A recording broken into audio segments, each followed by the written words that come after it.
ہمارے علماء نے لکھا ہے کہ کوئی بندہ کلمہ کفر کہے، دوسرا کو اس پہ راضی ہو جائے نا، اس پہ خوش ہو جائے، ہنسنے لگے، اس کا بھی ایمان چلا جاتا ہے۔ آج جتنا علماء کو لوگ گھٹیا سمجھتے جاتے ہیں، اتنا ان کے دلوں سے دین کی محبت نکلتی جاتی ہے۔ ناموس دین کا جو محافظ ہے، اس کا کیسے جناب اس کا اکرام ہو رہا ہے، اور جناب حضرت عمر رضی اللہ تعالیٰ عنہ جیسا بندہ، خود خلیفہ وقت بھی ہو، اتنی عظمت بھی ہو، اتنی شان بھی ہو، مصطفیٰ کریم علیہ السلام وغیرہ یار بھی ہو، وہ جناب کھڑا ہو کے کیسے عزت دے رہے ہیں۔ حضرت عمر رضی اللہ عنہ کائنات کے لوگوں کو بتا رہے ہیں، اوے جو دین حق کے ساتھ کھڑا ہو جائے بندہ، اس کی یوں تکریم کی جاتی ہے۔ سورہ نحل آیت نمبر 106۔ اعوذ باللہ من الشیطان الرجیم، بسم اللہ الرحمن الرحیم۔ من کفر باللہ من بعد ایمانہ الا من اکرہ وقلبہ مطمئن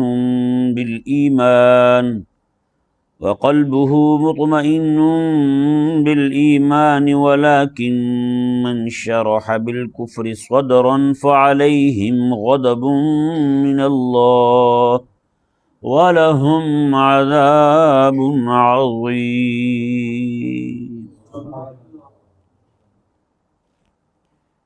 اس آیہ مبارکہ میں اللہ تبارک و تعالی نے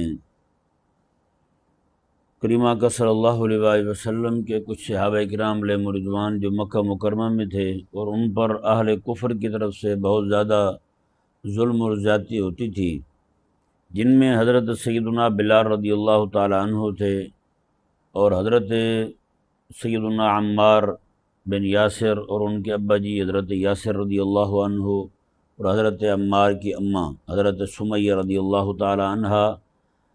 یہ ان کے علاوہ بھی کچھ لوگ تھے جن کے کلمہ پڑھنے پر اہل مکہ بہت زیادہ ظلم کرتے تھے۔ حضرت بلال رضی اللہ تعالیٰ عنہ کا کسے معلوم نہیں ہے جی، حضرت بلال رضی اللہ تعالیٰ عنہ کو تپتی ریت پر لٹا کر سینے پر پتھر رکھ دیا جاتا تھا، بڑا بھاری بھرکم، پھر انہیں کہا جاتا کہ کلمہ چھوڑ دو، لیکن حضرت بلال رضی اللہ تعالیٰ عنہ جو ہیں ایسی حالت میں بھی اپنی زبان پر نعرہ مستانہ لگاتے تھے اور احد احد پکارا کرتے تھے، وہ ایک ہی ہے جی، اللہ اکبر کبیرہ۔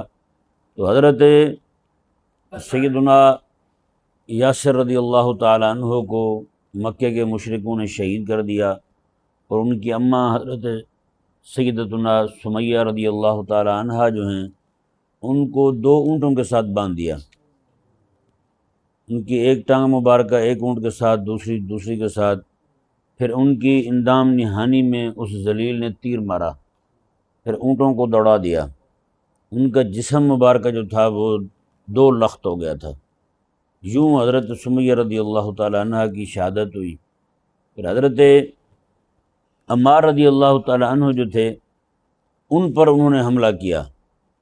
آپ رضی اللہ تعالیٰ عنہ جب دیکھا کہ وہ بس پہنچ چکے ہیں، تو مجبور کر رہے تھے آپ رضی اللہ عنہ کی زبان سے کلمات کفر آپ نے زبانی کہہ دیے تاکہ یہ دفع ہو جائیں، جان چھوڑ دیں۔ یہ اطلاع پہنچتی ہے کریم آقا علیہ السلام کی بارگاہ میں کہ یا رسول اللہ صلی اللہ علیہ وسلم، عمار نے تو اسلام چھوڑ دیا ہے۔ اللہ اکبر کبیرہ۔ آقا کو اپنے غلام پہ اعتماد کیسا تھا۔ میرے آقا علیہ السلام نے ارشاد فرمایا کہ تم کہتے ہو کہ عمار نے اسلام چھوڑ دیا ہے، فرمایا اسلام اور ایمان جو ہے اور قرآن کی محبت جو ہے، میں وہ تو عمار کے خون میں بھی سرایت کر چکی ہے، بالوں میں بھی سرایت کر چکی ہے، میں وہ کوئی نہیں نکال سکتا اس کے اندر سے اسلام کی محبت کو۔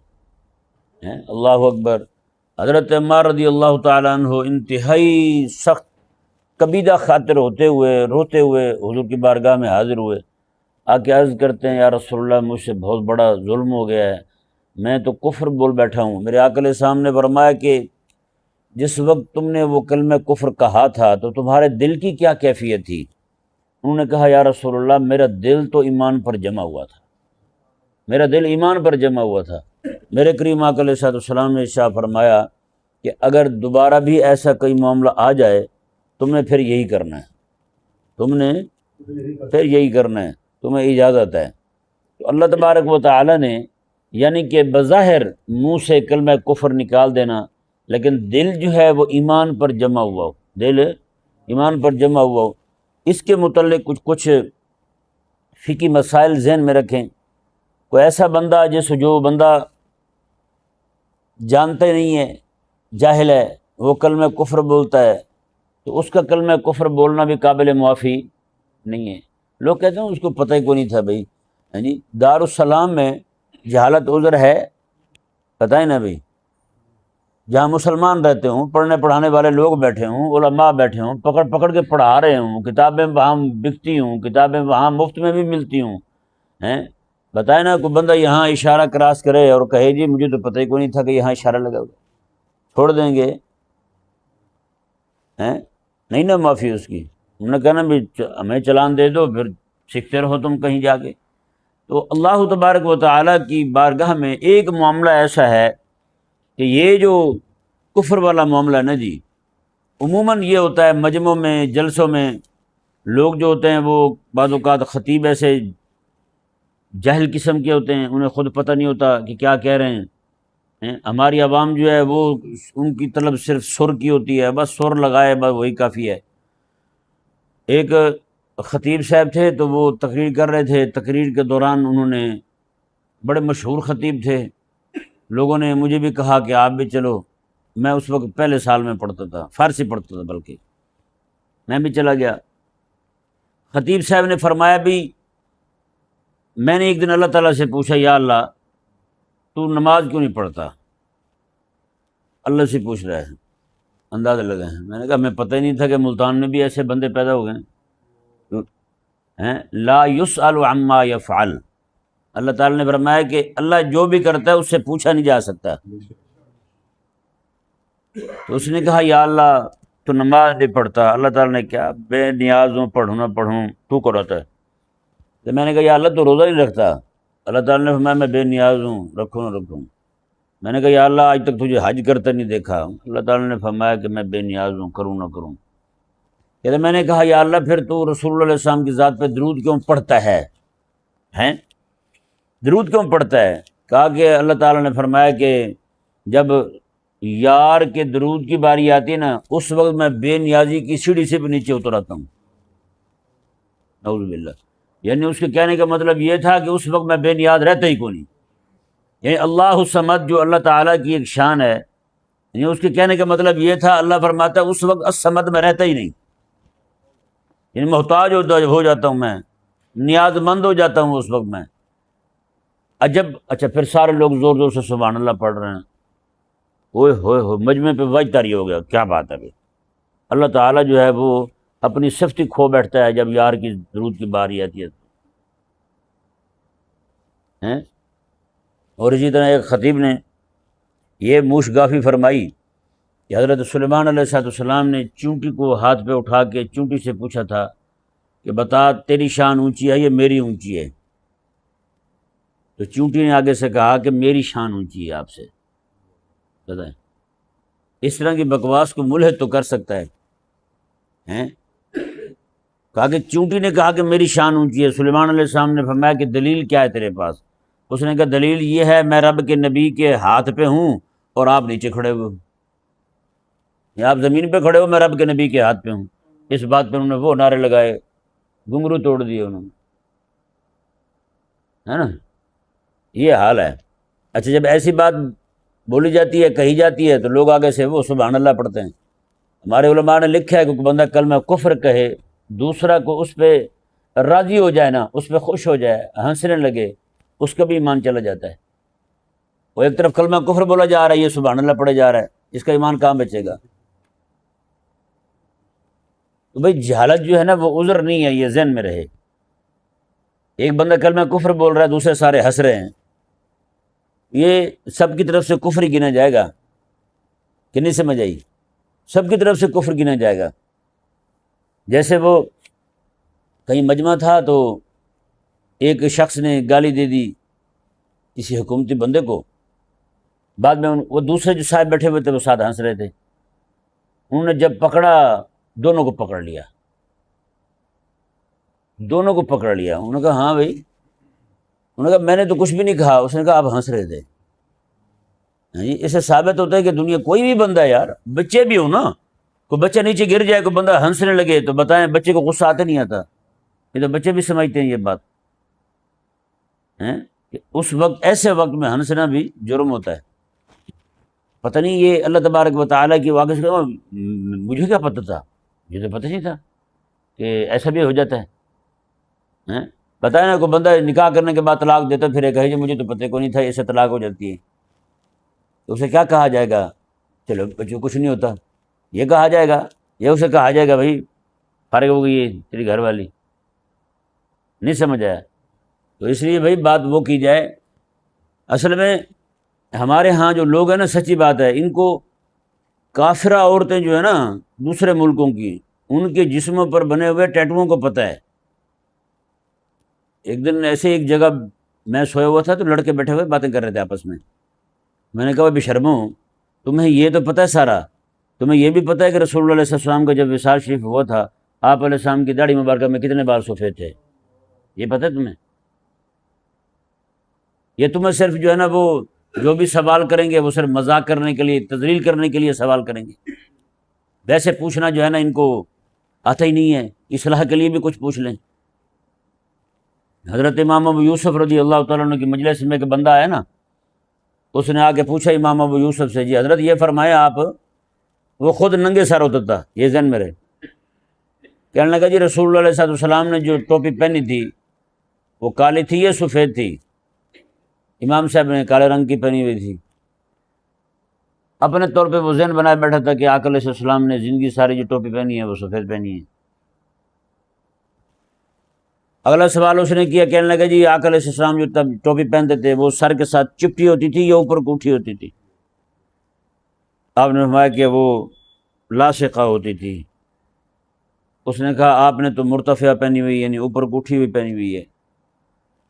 امام صاحب ابو یوسف رضی اللہ تعالیٰ عنہ جو ہیں وہ، یعنی اس کی اس حرکت سے اس کا اپنا جو ہے نا وہ یہ تو تھا ہی نہیں کہ عمل کرنے کے لیے پوچھ رہا ہے، وہ محض آپ کی تذلیل کے لیے پوچھ رہا تھا، توہین کے لیے پوچھ رہا تھا۔ اس نے کہا جی آپ یہاں بیٹھے ہوئے ہیں، ایک ٹوپی کے معاملے میں آپ نے حضور کی 2 سنتوں کی مخالفت کی ہوئی ہے، آپ نے حضور کی 2 سنتوں میں مخالفت کی ہوئی ہے۔ بس وہ حضرت نظام الدین اولیاء رحمہ اللہ فرماتے ہیں، اس نے جو یہ معاملہ کیا تھا نا امام ابو یوسف رحمہ اللہ سے، کہ ان کی تذلیل کے لیے یہ مسئلہ پوچھا تھا، باتیں ہیں کہ وہ بندہ جو ہے وہ کافر ہو کے مرا تھا۔ سمجھ آیا نا؟ یعنی مسئلہ بھی پوچھنا ہے تو کس نیت سے پوچھنا ہے؟ اگلے کو پھانسنے کی نیت سے۔ یہ بہت زیادہ معاملہ ہے ہمارے لوگوں میں، سچی بات ہے۔ کہیں جائیں 4 بندوں میں آپس میں اختلاف چل رہا ہے تو ایک بندہ کہے گا جی وہ حضرت وہ بیان تو کر دیں، کیا مطلب ہے تمہارا؟ اپنا کسی کا مسئلہ ہے وہ اسی کو ہی پورے دن سمجھیں گے، یہ پورا دین ہی یہی ہے۔ اگر اس کا پوچھا گیا مسئلہ بیان نہ کیا جائے، بعض اوقات بندہ بھانپ لیتا ہے یار یہ ان کا آپس کا معاملہ ہے، اگر اس طرح بیان کر دیجیے یہاں تو پھڈا ہو جائے گا، تو بندہ خاموشی اختیار کر جائے تو کہیں گے یہ دین چھپا رہے ہیں، یہ یہودیوں کے پیروکار ہیں۔ بتائیں، آپ حیران ہوں گے، میں پورا قصہ نہیں سناتا آپ کو، صرف میں اشارہ دوں گا۔ ایک بندہ تھا وہ کہیں باہر رہتا تھا، اس نے نکاح کیا، نکاح کے بعد یعنی کہ بغیر ان کی اجازت کے کورٹ میں نکاح کیا، تو اس نے کورٹ میں نکاح کیا اور چلا گیا کسی اور ملک میں پہنچ گیا، تو وہاں پچھلے گھر والوں کو اس نے رابطہ کیا، کہا کہ میں بتا دوں کہ اب میں جا رہا ہوں پریشان نہ ہونا، یعنی اپنی بیوی کے گھر والوں کو فون کیا۔ انہوں نے اس کو محبت سے کہا کہ بیٹا واپس آ جاؤ، اب کیونکہ نکاح ہو گیا، اب ہم تو عمل دخل نہیں دے سکتے، اگر آپ نہیں آ سکتے تو اسے بھیج دو واپس، تاکہ جو ہے نا ہم 4 بندوں میں بیٹھ کے آپ کی رخصتی کر دیں۔ وہ کہیں واپس آئے تو انہوں نے نکاح کیا ہوا تھا، اس کے باوجود آگے نکاح کر دیا کہیں۔ اب وہ بندہ جو ہے بڑا عرصہ تک، کو 30 سال سے زائد عرصہ ہو گیا تھا، اس نے کوئی نکاح نہ کیا، ایسی زندگی گزاری۔ تو 30 سال کے بعد، یعنی مجھے فون جب آیا 30 سال گزر چکے تھے، مجھے کہتا جی پاکستان کے سارے علماء مرتد ہیں، سارے کافر ہیں۔ میں نے کہا جی کیوں؟ کہتے یہ معاملہ میں لے کے گیا ہوں علماء کے خلاف، علماء کے پاس گیا ہوں کہ میری بیوی مجھے دلا دو، کہتے کسی نے حامی نہیں بھری۔ کہتے دیکھیں دین کا اتنا بڑا مسئلہ ہے، دین کا اتنا بڑا مسئلہ ہے، تو کسی نے ہم ہی نہیں بھری، کوئی بندہ دین کے لیے اٹھنے نہیں چاہتا، دین کے لیے کھڑے نہیں ہونا چاہتا۔ میں نے کہا پھر کہتے سارے مرتد ہیں، سارے ہی کافر ہیں۔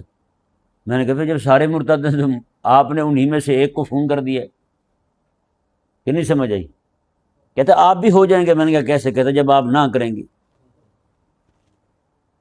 اب وہ خاتون جو ہے اس کے بیٹے جو ہیں وہ 28 سال کی 29 سال کے بچے ہیں اس کے، اور یہ حضرت صاحب جو ہے نا یہ وہیں پہ جلوہ گر ہیں۔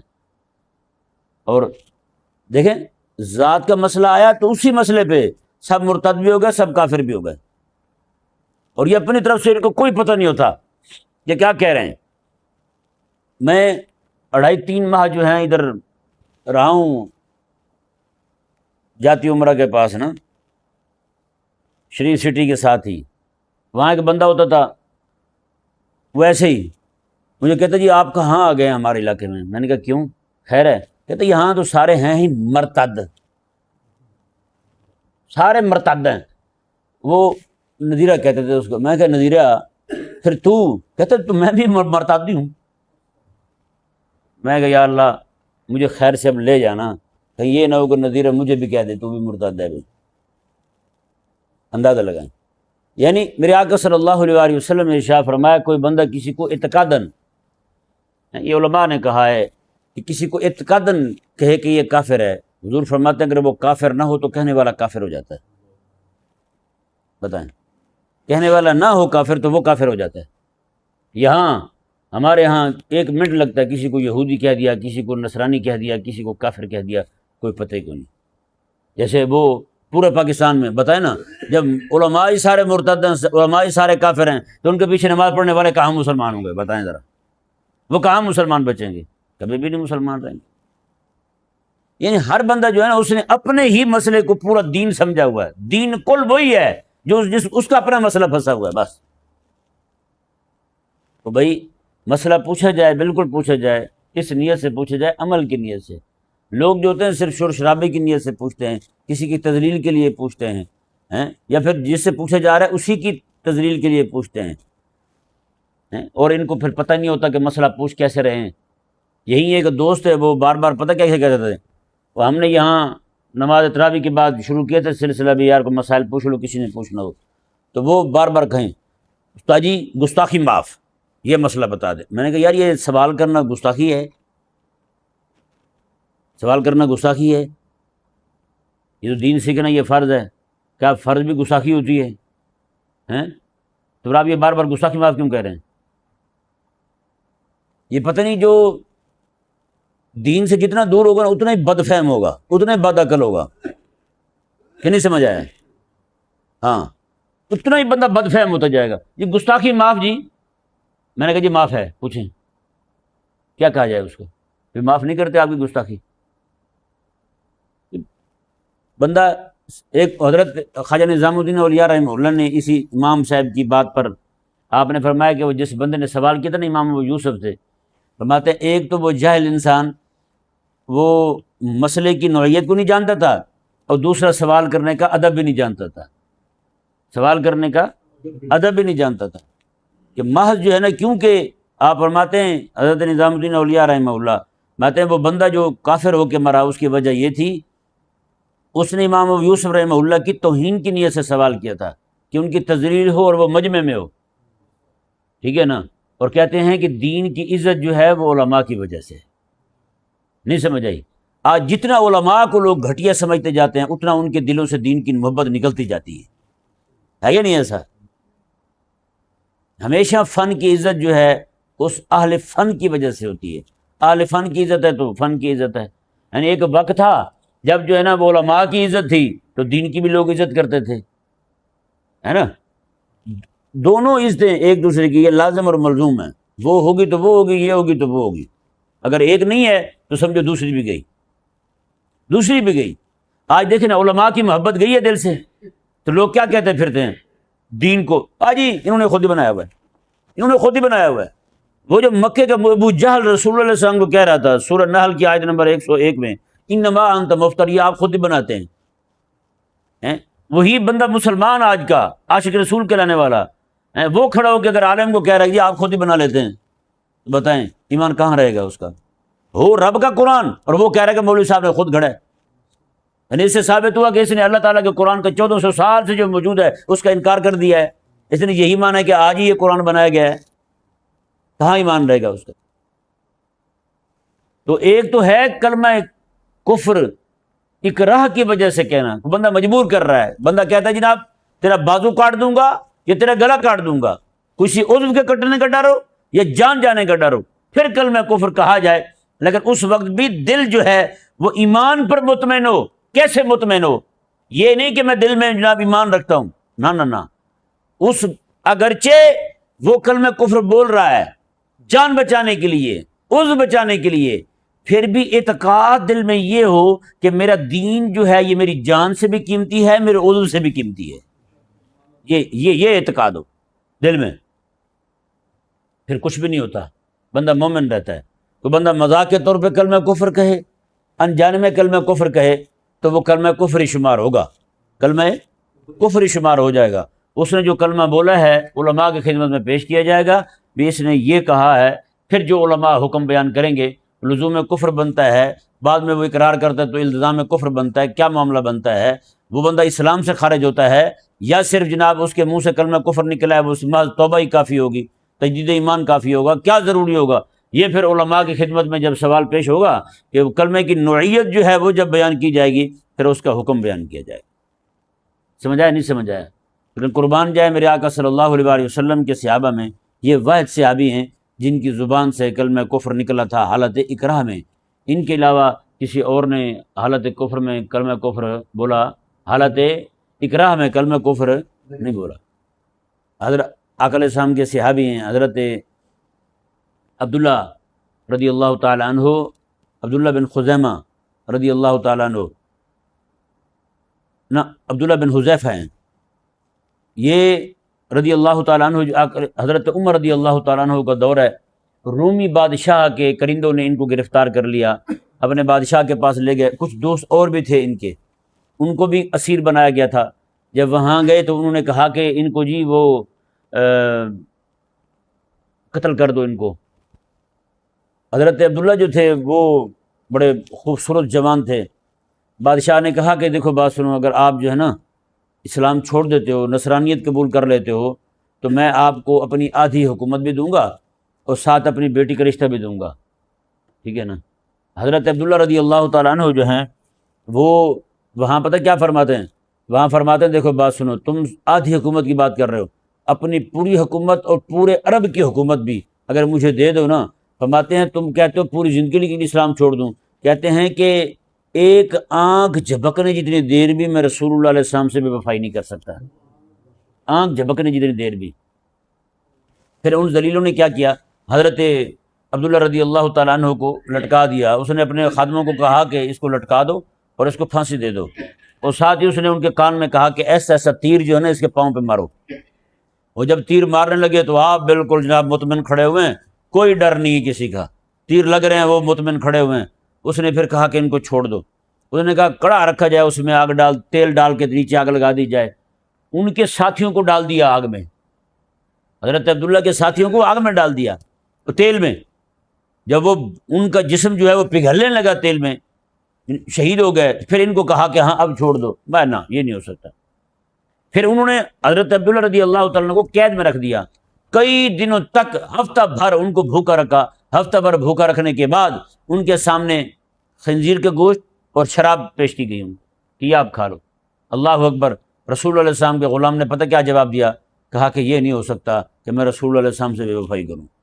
بتائیں، یہاں تو کفر والا معاملہ بھی نہیں تھا، وہ حالت اضطرار آ گئی تھی. اس حالت میں ان کو شرن بھی اجازت تھی کہ وہ کھا لیتے، لیکن نہ، مصطفیٰ کریم علیہ السلام کے غلام نے کہا کہ یہ نہیں ہو سکتا. بعد میں انہوں نے پوچھا بھی سی اتنے بھوکے بھی تھے، پھر تم نے یہ کیوں نہ کیا؟ کہا کہ اگر میں یہ کھا لیتا تمہارے دل میں جو ہے نا یہ رغبت پیدا ہو جاتی کہ ہاں یہ کافر ہونے لگا ہے، یہ کافر ہونے لگا ہے.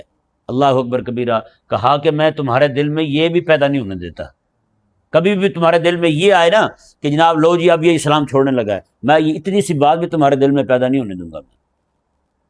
اللہ اکبر کبیرہ. تو آپ رضی اللہ تعالیٰ عنہ کو اس نے پھر کہا کہ اچھا اس طرح کرو، اگر تم میرا سر چوم لو تو جتنے بھی تمہارے لوگ بچے ہیں، ہاں انہوں نے کہا کہ اگر میرے سر چوم لو میں تمہیں چھوڑ دوں گا. کہا کہ میں سر تیرا چومتا ہوں لیکن صرف مجھے نہیں چھوڑنا، میرے ساتھیوں کو بھی چھوڑنا پڑے گا. انہوں نے کہا چھوڑ دیں گے. انہوں نے کہا کہ ٹھیک ہے. وہ کھڑے ہوئے اس کا سر چوم لیا. چومنے کے بعد وہاں سے جب اپنے ساتھیوں کو لے کے مدینے پہنچے نا، حضرت عمر رضی اللہ عنہ کے پورا قصہ سنایا. اللہ اکبر. حضرت عمر نے پورے مدینے میں اعلان کر دیا، کہا کہ مدینے میں جتنے لوگ ہیں سارے آ جائیں. فرماتے تھے حق، فرماتے تھے یہ فرض ہے مدینے کے ہر بندے پر کہ وہ حضرت عبداللہ رضی اللہ تعالیٰ عنہ کا سر چومے. بتائیں کس شریعت کے کس قانون سے یہ فرض لازم ہوا جو حضرت عمر رضی اللہ عنہ فرما رہے ہیں.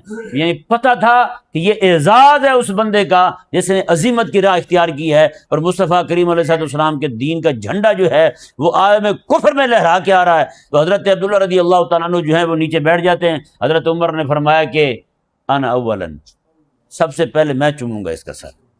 جی حضرت عمر رضی اللہ عنہ اٹھے اور آ کے حضرت عبداللہ رضی اللہ تعالیٰ عنہ کا سر چومتے ہیں. چومنے کے بعد پورے مدینے کے لوگوں نے حضرت عبداللہ رضی اللہ عنہ کا سر چوما.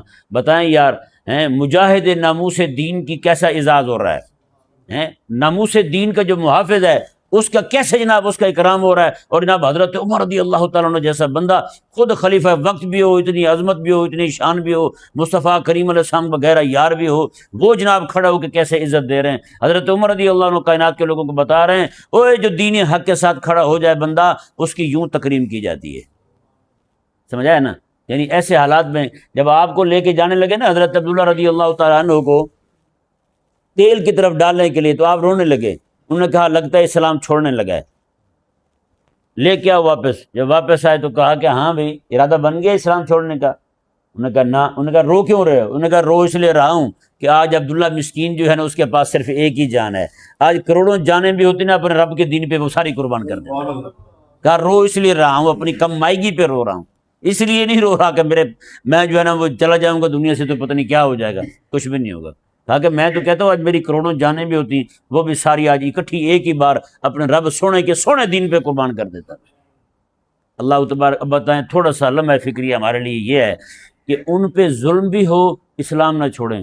آج ہمارے ہاں صرف روٹی کی خاطر اسلام سے بے وفائیاں ہو رہی، روٹی کی خاطر اسلام سے بے وفائیاں ہو رہی، اپنے آپ کو قادیانی کہہ کے باہر نکل رہے ہیں. اللہ تبارک و تعالی ہمیں سمجھنے کی توفیق عطا.